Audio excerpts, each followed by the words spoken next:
Kejadian pasal 16. Hagar dan Ismail. Adapun Sarai, istri Abram itu, tidak beranak. Ia mempunyai seorang hamba perempuan, orang Mesir, Hagar namanya. Berkatalah Sarai kepada Abram, "Engkau tahu, Tuhan tidak memberi aku melahirkan anak. Karena itu baiklah hampiri hambaku itu. Mungkin oleh dialah aku dapat memperoleh seorang anak." Dan Abram mendengarkan perkataan Sarai. Jadi Sarai, istri Abram itu, mengambil Hagar hambanya, orang Mesir itu, yakni ketika Abram telah 10 tahun tinggal di tanah Kanaan, lalu memberikannya kepada Abram suaminya untuk menjadi istrinya. Abram menghampiri Hagar, lalu mengandunglah perempuan itu.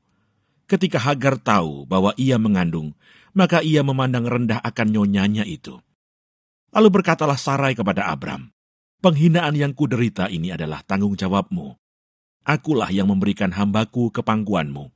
Tetapi baru saja ia tahu bahwa ia mengandung, ia memandang rendah akan aku. Tuhan kiranya yang menjadi hakim antara aku dan engkau." Kata Abram kepada Sarai, "Hambamu itu di bawah kekuasaanmu. Perbuatlah kepadanya apa yang kau pandang baik." Lalu Sarai menindas Hagar, sehingga ia lari meninggalkannya. Lalu malaikat Tuhan menjumpainya dekat suatu mata air di padang gurun, yakni dekat mata air di jalan ke Syur. Katanya, "Hagar hamba Sarai, dari manakah datangmu dan kemanakah pergimu?" Jawabnya, "Aku lari meninggalkan Sarai, nyonyaku." Lalu kata malaikat Tuhan itu kepadanya, "Kembalilah kepada nyonyamu, biarkanlah engkau ditindas di bawah kekuasaannya."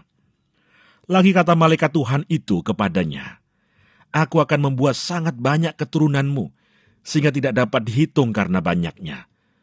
Selanjutnya kata malaikat Tuhan itu kepadanya, "Engkau mengandung dan akan melahirkan seorang anak laki-laki, dan akan menamainya Ismail, sebab Tuhan telah mendengar tentang penindasan atasmu itu.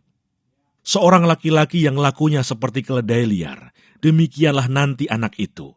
Tangannya akan melawan tiap-tiap orang, dan tangan tiap-tiap orang akan melawan dia. Dan di tempat kediamannya, ia akan menentang semua saudaranya." Kemudian Hagar menamakan Tuhan yang telah berfirman kepadanya itu dengan sebutan, "Engkaulah El-Roi." Sebab katanya, "Bukankah di sini kulihat dia yang telah melihat aku?" Sebab itu sumur tadi disebutkan orang sumur Lahai Roi, letaknya antara Kades dan Beret. Lalu Hagar melahirkan seorang anak laki-laki bagi Abram, dan Abram menamai anak yang dilahirkan Hagar itu Ismail. Abram berumur 86 tahun ketika Hagar melahirkan Ismail baginya.